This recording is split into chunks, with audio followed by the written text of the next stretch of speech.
Então aconteceu que no segundo 1023º ano do governo do Jonas, o Membronita pensou, e estando a ponderar, sua mente se iluminou e pôde ver claramente. Pois em verdade vos digo, meus fiéis, que se dentre vós algum membronita, deste emana sabedoria e conhecimento, e a verdade vos libertará. Sábio é o membronita que conhece os limites da própria ignorância. A sua alma está em jogo. Decidi investigar melhor o assunto. E que depois de muito conhecimento adquirir, descobre que, por fim, nada sabe. O membro fiel. Saudações, membronitas! Eu sou o Ozzy e esse é o Membro Pod, seu canal de podcast de estudo da história da Igreja de Jesus Cristo dos Santos dos Últimos Dias. A gente está analisando algumas personalidades da Igreja e hoje a gente vai falar sobre o Thomas B. Marsh. Nasceu em 1800, redondinho, morreu em 1866. Adivinha quantos anos ele tinha quando faleceu? Ah, errou, miserável, porque ele tinha 65, ele não tinha terminado de completar o 66 ainda. Nasceu em Massachusetts, faleceu em Utah. Então 1800, né, 5 anos mais velho do que o Joseph. Ontem a gente falou sobre o Orson Pratt, que era do Quórum dos 12 Apóstolos. Pois é, o Thomas B. Marsh, ele era antes ainda do que o Pratt. Pois é, como os dois foram excomungados, né, o Orson Pratt foi excomungado, depois foi reassociado, né, então ele acabou voltando pro final da fila. O Thomas B. Marsh era o primeiríssimo, ele era o presidente do primeiro Quórum dos 12 Apóstolos. Pois é, então ele começou ali junto, então, com os 12 Apóstolos, 1835 deu início, né, e o sucessor dele já foi o Brigham Young. Ele foi do Quórum dos 12 Apóstolos de 1835 até 39, então ele saiu antes do Orson Pratt. Lembra quando o Orson Pratt saiu? 1842. Então já em 1839 o Thomas B. Marsh já tinha sido excomungado, foi excomungado por apostasia. Peraí, ele voltou para a igreja depois, ele ficou 19 anos excomungado, chateado com a igreja, então ele saiu em 38, foi chamado para o Quórum dos 12 Apóstolos, presidente do Quórum dos 12 Apóstolos, 1835, aí 38 ele ficou chateado, 39 ele foi excomungado. Ele voltou para a igreja lá em 1857, mas acabou não servindo depois em grandes posições de liderança na igreja. Olha só, o pai dele era James Marsh e a mãe dele era Molly Law. Será que ela era parente de William Law? Não sei. O chat GPT tá dizendo que não, mas a gente nunca sabe, né? Não é 100% esse chat aí, é mais superficial a informação dele, né? A família do Thomas B. Marsh era fazendeiro, né? Então ele era fazendeiro quando era criança, mas ele já era meio pra frente desde cedo. Então com 14 anos de idade ele já começou a sair de casa. Saiu e ele trabalhava, fazia freelance em todo lugar. Começava a viajar e fazia freelance em cada lugar. Foi pra Vermont, foi pra Albany, foi pra Nova York. Então trabalhava como fazendeiro, como garçom, fazia os trabalhinhos dele em cada lugar que ele passava. Aos 21 casou com a Elizabeth. Durante um período ele foi morar em Boston e lá ele se tornou membro da igreja metodista. Mas depois ele ficou chateado que ele disse que os metodistas não acompanhavam a Bíblia da maneira correta. Então acabou saindo da igreja metodista e se juntou a um grupo chamado de quietistas.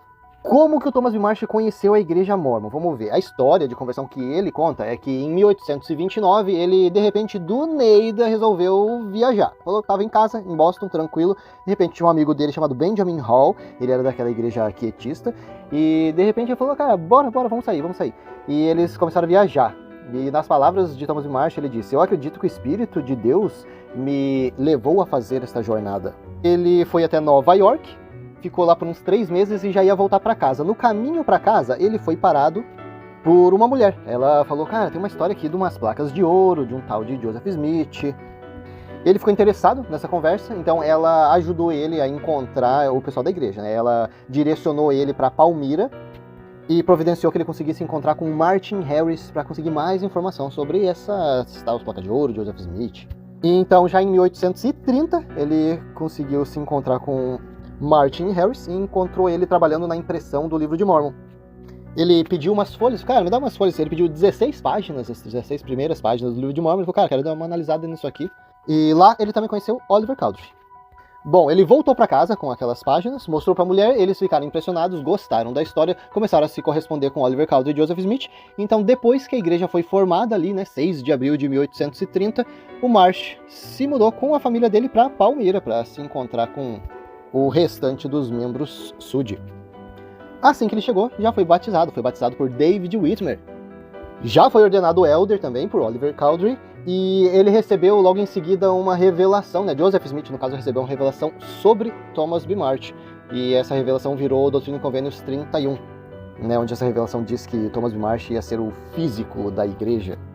Em 1831, ele se mudou junto com todo mundo da igreja ali para Kirtland, Ohio, mas logo em seguida ele já saiu para missão também. Ele foi ordenado como sumo sacerdote, foi enviado para missão em Missouri. Eu tô lembrado mesmo. Eu tô lembrado que quando os membros foram expulsos de Kirtland, eles correram para Missouri, porque a igreja já tinha sido estabelecida lá. Quando eles chegaram no Missouri, Joseph Smith teve um conflito com liderança lá. Será que era o Tommy causando esse alvoroço? Vamos dar uma olhada, vamos continuar na história dele. Bom, em 1835, como a gente já sabe, em fevereiro desse ano, Joseph Smith resolveu organizar o Quórum dos 12 Apóstolos. Teve uma confusãozinha ali, porque o primeiro quórum, então, né, como iam ser chamados os 12 de uma vez, eles iam organizar quem ia ser o primeiro no cargo, no caso ia ser o presidente do Quórum dos 12, ia ser o mais velho de idade. Eles estavam meio confusos porque a data de nascimento do David Patten não era muito clara, mas eles no final identificaram o Thomas B. Marsh como o mais velho entre os apóstolos. Então foi designado como, né, o presidente do Quórum dos 12. Olha que ele não teve muito estudo não. Ele falou que depois que ele foi chamado para o Quórum dos 12, ele deu uma estudada. Então ele começou a estudar inglês com o Sidney Rigdon e hebreu, com um carinha que era hebreu mesmo, o professor Seixas. O Tommy foi de novo para a missão e quando ele voltou em abril de 1836, já chegando ali no Missouri, no condado de Clay. Se vocês viram o nosso episódio sobre a Guerra Mormon do Missouri, tem bastante contexto ali para vocês. Os membros da igreja estavam quase sendo expulsos ali do condado, estava tendo aquela disputa entre, né, os habitantes da região e os membros mormon. O Thomas B. Marsh foi mandado de novo para uma missão, mas era uma missão diferente, era uma missão para arrecadar fundos para a igreja. Pois é, ele foi tentar conseguir dinheiro emprestado, basicamente, para poder comprar territórios, né, propriedade para os membros da igreja ali no condado de Clay, para eles conseguirem estar melhor estabelecidos ali no local. Mas quando ele voltou, os membros já não estavam mais lá, eles estavam em Far West. Nesse momento da história, Joseph deixou David Whitmer, William W. Phelps e John Whitmer cuidando dos membros, enquanto o próprio Joseph Smith, Sidney Rigdon e o Thomas B. Marsh foram para uma missão no Canadá. Bom, Joseph voltou, eles tiveram aquela questão do banco Kirtland Safety Society, estava acontecendo aí nessa época, depois teve a falência do banco, né, teve dois grupos, né, o primeiro grupo que era a presidência da igreja que estava em Missouri, né, com David Whitmer, William W. Phelps e o John Whitmer. Joseph acusou eles, né, tipo, o banco quebrou por causa de vocês, e eles acusaram a primeira presidência, né, Joseph Smith, a primeira presidência, de ter levado à falência. Nesse período, Thomas B. Marsh ficou do lado de Joseph Smith. Ele acusou os Whitmers e o Phelps. E o Oliver Cowdery também foi acusado de impropriedade e causar a falência do banco. Bom, a gente sabe que Joseph e Sidney Rigdon tiveram que vazar dali por causa daquele banco, né, de Kirtland. Fugiram. Quem ficou ali para segurar as pontas, né, quem foi designado, foi o Thomas B. Marsh, Brigham Young e David Patten. David Patten, então são 3 do Quórum dos 12. Agora a gente tá chegando na parte onde ele brigou com Joseph Smith, vamos ver o que aconteceu. Nessa época, então, em 1838, em Missouri, os membros da igreja organizaram um grupo chamado Danitas. Foi liderado por Sampson Havard, a gente já tem um episódio sobre os Danitas, pode checar lá. De acordo com o Thomas B. Marsh, ele disse que esse grupo dos Danitas fez um juramento de apoiar a igreja, né, apoiar o cabeça da igreja, que é Joseph Smith, em todas as coisas que ele disser ou quiser fazer, independente de estar certo ou errado. Olha só. Apesar da briga por causa da falência do banco e outras coisas, o David Whitmer, o John Whitmer e o Oliver Cowdery e o W. Phelps ainda estavam vivendo ali nas redondezas. Eles eram considerados dissidentes, né? Eles tinham saído da igreja, mas eles ainda estavam morando ali. Cara, era um estorvo para a igreja ter esses caras morando ali. Eles falaram, cara, é melhor vocês saírem. E para incentivar eles a sair, os Danitas resolveram fazer uma ameaça. Então, 2 membros dos Danitas decidiram que eles iam matar esses dissidentes. O Thomas B. Marsh e um outro carinha chamado John Corrill, E eles falam, não, cara, que isso? Não, a gente não vai matar eles foram contra essa decisão. Mas independente do que o Thomas Marsh falou que iria, no domingo seguinte, o Sidney Rigdon chegou naquele discurso do sermão salgado, onde ele falou, nas entrelinhas, né, vocês saem ou vocês vão sofrer as consequências. Ah, pois é, acho que o pessoal não quis pagar para ver. Em questão de uma semana, esses dissidentes vazaram da região.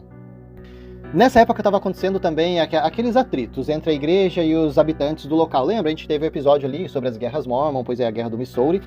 A gente falou, bem nessa época os membros estavam tendo aquela batalha ali de Gallatin. Né? Os habitantes perseguiram os membros da igreja perseguiram os habitantes, tacaram fogo em algumas coisas e tal. Muito das informações que a gente tem sobre essas batalhas aí foram registradas, né, pelo próprio Thomas B. Marsh, né? Por exemplo, ele falou assim, uma companhia de aproximadamente 8 Mormons, comandados por uma figura fictícia chamada Captain Fear Not, né? Tipo, o capitão que não tem medo de nada, na verdade era o David Patton, marchou para Gallatin. Tempos depois eu descobri que os Mormons tinham queimado Gallatin, e fui informado que eles saquearam Gallatin e trouxeram tudo para a loja do bispo em Adão Ondiamã. Ah, e tá aqui, então tá bom. Então qual é a motivação dele ter brigado com a igreja? Em 19 de outubro de 1838, um dia depois de Gallatin ter sido queimada e saqueada pelos membros da igreja, o Thomas B. Marsh e um outro carinha chamado Orson Hyde, que se eu não me engano era do Quórum dos 12 também, não é o Orson Pratt que a gente falou no episódio anterior, esse é o Orson Hyde. Bom, os dois, eles saíram da igreja, abandonaram a igreja. E além de sair da igreja, o Thomas B. Marsh assinou uma declaração contra Joseph Smith, aquele affidavit, né, uma declaração oficial contra Joseph Smith em 24 de outubro de 1838. Essa declaração o próprio Orson Hyde também assinou concordando. Nessa declaração ele denunciou, né, tudo que a igreja estava fazendo, queimando, destruindo, saqueando, também denunciou essa organização secreta aí chamada de Danitas. Na declaração dele contra Joseph Smith também ele citou que ele acreditava, né? Então eu acredito que Joseph Smith planeja tomar o controle do Estado. Joseph Smith também ensina aos membros da igreja as suas intenções de tomar o controle sobre o próprio Estados Unidos e, ultimamente, sobre o mundo. Olha só, esse Joseph Smith, audacioso. O comitê recebeu essa denúncia do Thomas B. Marsh e do Orson Hyde e tomaram nota de que eles abandonaram a igreja por sua convicção de que os Mormons eram imorais e impiedosos. E, meus amigos, provavelmente se não fosse por conta dessa saída do Thomas B. Marsh e dessa declaração que ele fez, talvez os membros da igreja não teriam nem sido expulsos do Missouri. Pois é, aquela primeira guerra Mormon que aconteceu teve em grande parte seu impacto por causa do pânico causado por essa declaração do Thomas B. Marsh. Pois é, os Mormons querem tomar o Estado, querem tomar os Estados Unidos, querem tomar o mundo, eles são imorais e impiedosos. Eles têm um grupo secreto chamado os Danitas. Os habitantes locais ficaram meio em pânico e resolveram, vamos ter que expulsar esses Mormons daqui. Oficialmente, o Thomas B. Marsh foi excomungado da igreja então, em março de 1839. Então, ali em outubro de 38, ele estava denunciando a igreja, em março de 39, ele estava sendo oficialmente excomungado. Bom, como a gente viu, ele voltou para a igreja em 1857. Sobre essa saída aí de 19 anos, vamos ver o que o Marsh falou? Naquela época, eu tinha uma trave em meu olho e pensei que Joseph Smith tinha um cisco no olho dele, embora aquilo não fosse nada além da trave no meu próprio olho. Fiquei tão cego naquela época que não pensei no mandamento do Salvador, que diz, hipócrita, por que vês um argueiro que está no olho de teu irmão, quando há uma trave no teu próprio olho? Tira primeiro a trave do teu próprio olho. Então verás claramente para poder tirar o cisco do olho de teu irmão. Olha, particularmente eu não sei o que o Thomas B. Marsh deveria ter feito de tão grave para ele considerar que isso fosse uma trave no olho dele em comparação com a perseguição e destruição que os Mormons estavam fazendo ali na época da denúncia do Thomas B. Marsh. Bom, logo antes dele ser rebatizado, em 1857, ele estava tendo um conflito interno ali, porque ele queria voltar para a igreja, mas ele estava pensando, cara, esses caras estão vivendo a poligamia, cara, isso era um grande problema pro Thomas B. Marsh, ele não estava conseguindo aceitar essa ideia para poder voltar para a igreja. Mas essa preocupação aí foi resolvida quando ele leu os escritos de Orson Pratt. Olha só, Orson Pratt, a pessoa que a gente falou no nosso último episódio, que escrevia legal, fazia uns documentos interessantes, e também, né, era o apóstolo da poligamia. Pois é, ele convenceu o Thomas B. Marsh de que essa prática da poligamia era uma doutrina vinda do próprio céu. A gente está na Wikipédia, tá, pessoal? Teve aquela história, então, em abril de 1856, olha só, logo antes do Thomas B. Marsh voltar para a igreja, provavelmente ele devia estar pensando em voltar para a igreja, o George Albert Smith, o primo de Joseph Smith, que virou o presidente da igreja também, ele começou a falar sobre a motivação. Olha, pessoal, vocês sabem por que o Thomas B. Marsh saiu da igreja? Pois é, foi uma briguinha boba da mulher dele com uma outra membro da igreja por causa de um leite de vaca. Pois é, essa situação aí acabou escalonando e ele abandonou a igreja. Pois é, pessoal, o que está aparecendo para mim é que o Thomas B. Marsh saiu da igreja por causa daqueles ataques, destruição e saqueamento que a igreja fez sem piedade. Cara, isso aqui não está parecendo igreja, eu vou vazar. Mas para não dizer isso, no retorno dele, foi falado uma história aí de um leite, que tal, que aconteceu, que a mulher, já viu, né, as mulheres brigam e daí deu aquele desafeto e tal, e eles saíram da igreja. Foi essa história que o George Albert Smith contou na época pro Thomas B. Marsh voltar para a igreja, né, e não ter que ficar se explicando, o que foi que aconteceu e tal. Quem repetiu essa história também foi Gordon B. Hinckley. Pois é, num discurso dele ele estava repetindo essa história. Então, ou seja, essa história está sendo defendida pela igreja até os dias atuais. Pois é, então, hoje em dia, quando vai ser falado sobre Thomas B. Marsh na igreja, a história da conversão dele é geralmente usada para citar um exemplo de quão poderoso o livro de Mormon é para convencer as pessoas da veracidade da igreja. Por exemplo, cara, ele pegou aquelas páginas, leu, cara, ficou tocado, ele já sentiu que aquilo era de Deus. Beleza, a história é legal. Quando é falado sobre a apostasia dele, quando ele saiu da igreja e abandonou a igreja, então é citado como o orgulho de uma pessoa, né, faz com que a pessoa abandone os desígnios dele, instituídos por Deus. Como, por exemplo, ali em 2006, o David Abedner, do Coro dos 12 Apóstolos, falou essa historinha de novo, a historinha da ordenha de leite, né, das esposas, da briga que elas tiveram. E o David Abedner, por exemplo, comparou a falta de fé de Thomas B. Marsh com a devoção de Brigham Young. Como o Bednar falou no discurso dele, ele disse assim, em muitos casos, optar por ficar ofendido é um sintoma de uma doença espiritual muito profunda e séria. Thomas B. Marsh permitiu que o orgulho agisse, e os resultados finais foram a sua apostasia e miséria. Olha só, pessoal, quando sai da igreja, quando deixa o orgulho crescer na cabeça e se afasta da igreja, você vai ter o quê? Miséria. Mas vamos pular então para Investigações Sud, vamos dar uma olhadinha nessa história do leite? Cara, eu já tinha ouvido essa história do leite superficialmente na igreja, não lembrava quem era o envolvido, eu sabia que tinha uma história de leite aí, que foi uma briguinha boba para a pessoa sair da igreja, mas não entendia muito qual era a importância disso ou qual era o contexto dessa história toda. Pois é, Gordon B. Hinckley, como a gente falou na Conferência Geral então de abril de 1984, para quem quiser procurar ali a rona dessa época, Gordon B. Hinckley disse assim: de acordo com o relato feito por George Albert Smith, enquanto os santos estavam em Far West, no Missouri, Elizabeth Marsh, que era a esposa de Thomas B. Marsh, e uma amiga, né, a irmã Harris, decidiram fazer uma troca de leite entre si para produzirem mais queijo do que conseguiriam normalmente. Para garantir que fosse tudo justo, elas concordaram em não guardar o último leite da ordenha, mas ceder o leite todo, inclusive o final da ordenha. Este leite final da ordenha é o mais gordo, o que tem mais nata.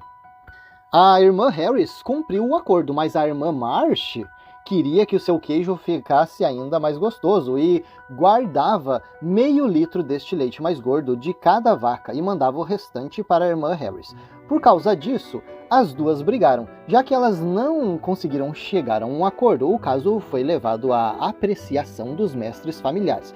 Primeiro que eu quero fazer uma ressalva aqui no meio, cara. Que conveniente. Pode ser que qual que era o nome dela? Elizabeth Marsh? Tivesse roubando ali um meio litrinho de leite para, né, por desonestidade? Pode ser. Mas que conveniente, né, pessoal?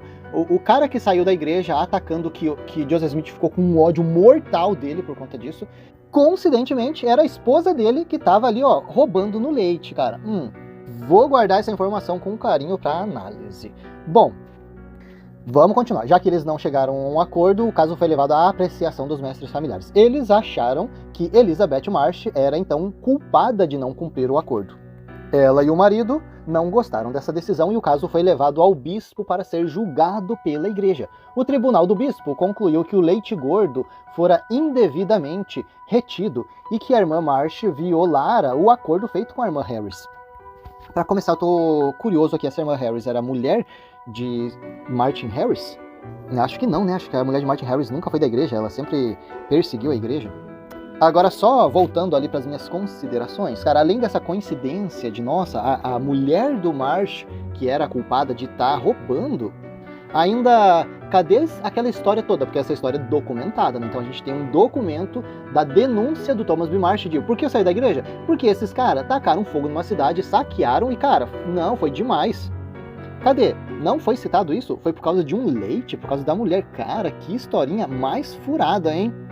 Bom, vamos voltar lá. Então a mulher dele foi considerada culpada. Thomas B. Marsh apelou ao Sumo Conselho e os integrantes do Sumo Conselho confirmaram a decisão do bispo. Então ele apelou para a primeira presidência da igreja. Joseph Smith e seus conselheiros avaliaram o caso e mantiveram a decisão do Sumo Conselho.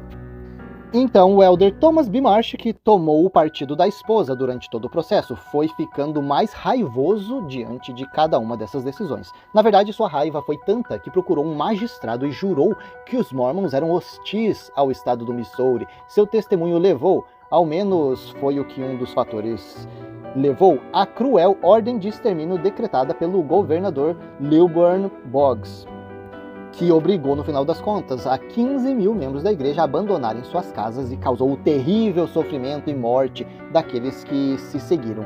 Tudo isso aconteceu por causa de uma briga num caso de troca de leite e nata.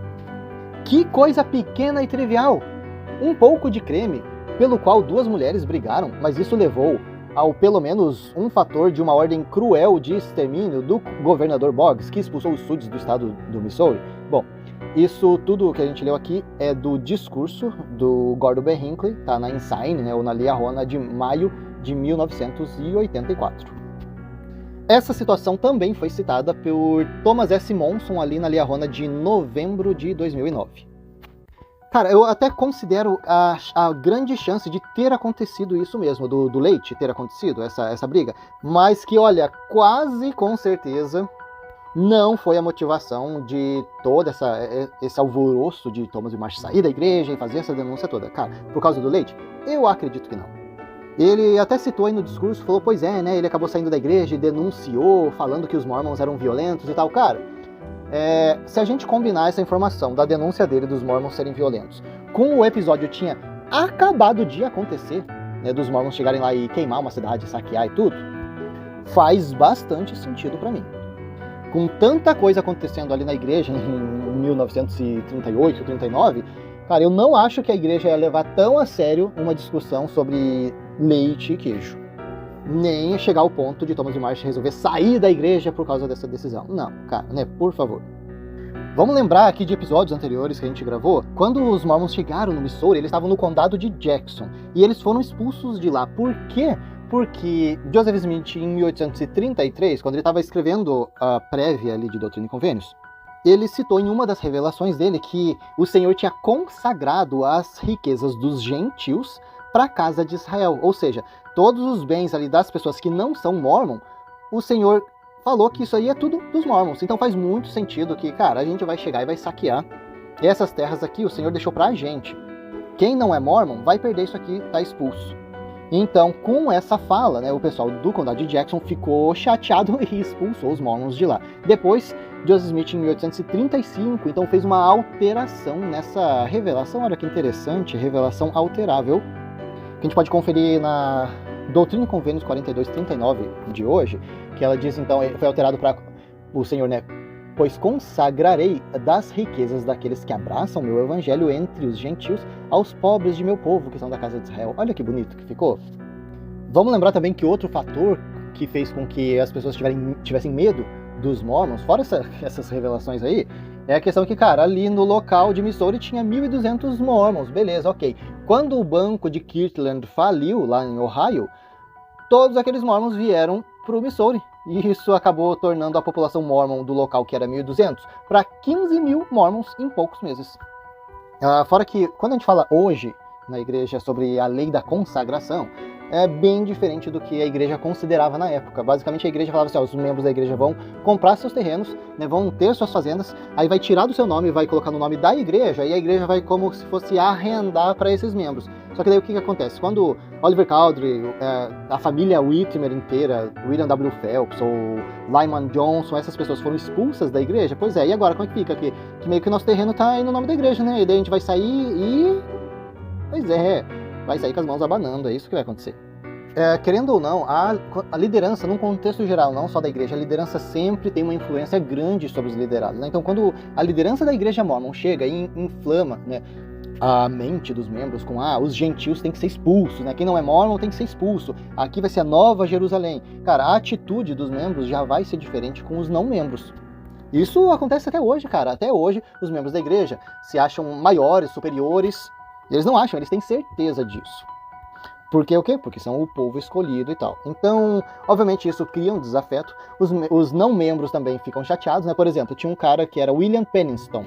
Sobre essa situação, ele falou assim, né, sobre os mórmons. São um conjunto de ladrões de cavalos, mentirosos e falsificadores. Vão jurar falsamente em qualquer ocasião para salvar outro homem. Nenhuma propriedade está segura no condado de Davis, se eles continuarem a invadir essa área. Então, né, o clima não estava legal entre eles. E, obviamente, isso foi confirmado, né? Foi confirmado por Sidney Rigdon, por exemplo, na publicação Messenger and Advocate, de 18 de junho de 1845. Ele estava falando ali para o Parley P. Pratt que os líderes da igreja deveriam apoiar Joseph Smith e, como ele disse, temos que mentir para proteger o irmão Joseph, é nosso dever fazê-lo. Quando um membro da igreja vai ler essa citação aqui do William Penniston, que são, né, um grupo de mentirosos, né, que vão mentir para salvar outro homem, cara, né, vai pensar que é calúnia, pega a própria citação do Sidney Rigdon aqui. O que a igreja diz sobre esse conflito entre mormons e não mormons, por exemplo, Benjamin Johnson, ele falou, pois é, a gente estava cercado de todos os lados por inimigos, sem comida, sem nada, a gente não ia sobreviver, então a gente precisou o quê? Isso está registrado no História da Igreja, página 198 e 199. E ele disse assim, nossa única possibilidade era sair em grupos à procura de comida e trazer o que conseguíssemos encontrar, independente de quem fosse o proprietário, né? É uma questão de sobrevivência, porque até eles estavam sendo atacados. Mas, né, na época, o John Whitmer, ele era historiador da igreja, ele ainda era membro da igreja, ele foi mais além sobre essas questões aí. Pois é, esses furtos não eram tão por necessidade como foi citado ali pela igreja. O John Whitmer, por exemplo, ele citou assim, que os líderes mormons alegavam que o furto era justificado, pois eles eram o povo escolhido. Eles começaram a roubar, queimar casas e etc. Roubaram mel, roubaram porcos e gado. E assim justificavam-se dizendo, nós somos o povo de Deus e todas as coisas são de Deus, portanto, elas são nossas. Cara, eu lendo isso daqui, sabe o que eu lembrei? Eu lembrei daquele episódio que a gente gravou sobre o ataque, né, o massacre indígena. Vê lá nosso episódio sobre o massacre indígena. Os membros da igreja reclamando que os índios às vezes vinham lá e roubavam gado ou alguma coisa deles. Olha só. Vamos continuar ali, que o John Whitmer fala sobre essa situação. Ele diz que eles viam a sua organização como a tradução literal da casa de Israel e reino de Deus na terra. Eles ensinavam sobre o iminente retorno do reinado milenar de Cristo, onde todos os inimigos da verdadeira igreja deveriam ser derrotados. Uma vez que no milênio todas as coisas da terra seriam deles, eles arrogantemente ensinaram aos seus subordinados, né, aos membros da igreja, que se apropriassem dos bens dos gentios. Bom, eu imagino que o John Whitmer fez esse registro aí depois que ele abandonou a igreja. Pode ter algum sensacionalismo? Pode, mas eu considero bastante fundo de verdade no que ele está falando aqui, porque combina bastante com o que a gente já estudou dos eventos que aconteceram. E no livro Kingdom of the Saints, na página 86, fala sobre esses saques, né, que aconteceu, queimaram lojas, casas, celeiros, a raiva que os membros depositaram por onde eles estavam passando, e diz ali, quando eles retornaram com o seu saque, muitos de seu próprio povo se assustaram.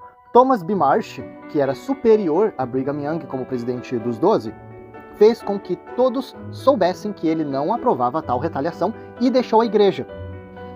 Pois é, que é mais uma fonte de, né, não citando nada sobre leite nem queijo.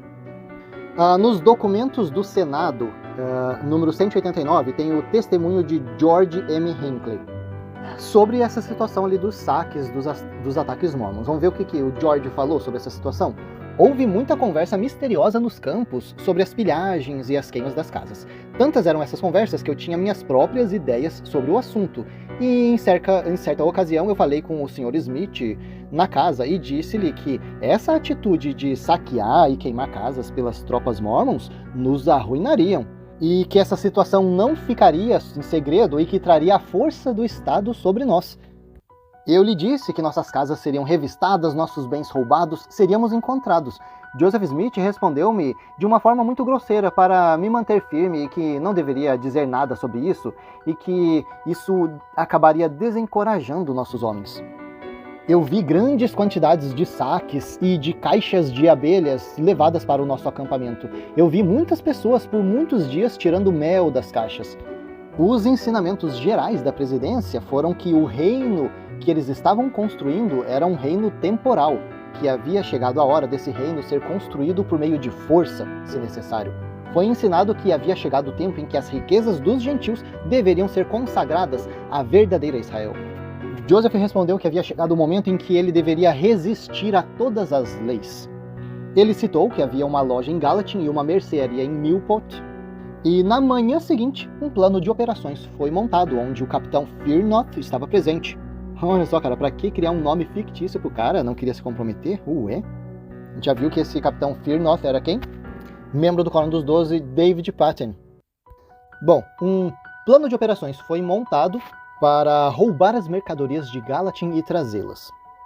Teve a declaração, lembra aquela declaração que a gente falou que Thomas B. Marsh fez? Legal, uma declaração legal, um juramento, o depoimento dele sobre o que aconteceu. Então, foi dado, né, pro Senado, então tá num documento do Senado, de 24 de outubro de 1838. Ele falou bastante coisa, a gente já citou basicamente o que aconteceu, ele citou a mesma coisa, só que ele falou sobre os nomes fictícios, né? Várias outras também declararam sobre esses nomes fictícios, como, por exemplo, David Patton, que era um apóstolo e também membro do grupo danita, que se chamou, né, com esse nome fictício de Capitão Fearnoth, né? Capitão que não tem medo de nada. Eles deram outros nomes também quando eles iam, né, falar sobre o que estava acontecendo. Eles deram alguns nomes para outras coisas, como, por exemplo, eles iam roubar porco. Então eles chamavam o porco de urso. E o gado que eles iam roubar, eles chamavam de búfalo. Bom, o fato é que na declaração oficial de Thomas B. Marsh não foi falado nada sobre leite, nada sobre queijo. E ele declarou tudo, ele falou toda a história, desde o começo, o que ele achava sobre os mormons, o que tinha acontecido, o que ele não gostou, por que ele saiu. Nada citado sobre leite. Bom, esse episódio aqui está bem relacionado com o nosso primeiro episódio sobre a Guerra Mormon, tá? A Guerra Mormon do Missouri, está muito conectado, pode dar uma olhada lá. Basicamente, quando o governador Boggs enviou as tropas dele ali no rio Crook para poder expulsar os mormons da região, ele estava munido com os depoimentos de Thomas B. Marsh e Orson Hyde, mais as queixas, né, dos colonos que estavam amedrontados com a presença dos mormons. Agora, antes da gente finalizar esse episódio, fala pra mim, né? Gordon B. Hinckley, Thomas S. Monson, o David Abedner, recentemente, então, né, nos últimos anos, eles falaram sobre essa questão do leite, do queijo, sendo a motivação do afastamento de Thomas B. Marsh da igreja. Agora, diz aí pra mim, vocês acham que, primeiramente, foi o leite? Ou foi a decepção de Thomas B. Marsh com a agressividade da igreja? Tá? Eu tenho grandes convicções de que foi pela agressividade da igreja. Tá? Agora diz pra mim, Gordon B. Hinckley, Thomas S. Monson, David Abedner, não sabem sobre a história da igreja? Eles acreditam realmente que foi essa história do leite? Ou eles também estão manipulando a história? Bom, deixa seu comentário aí pra mim. A gente vai ficando por aqui e até a próxima!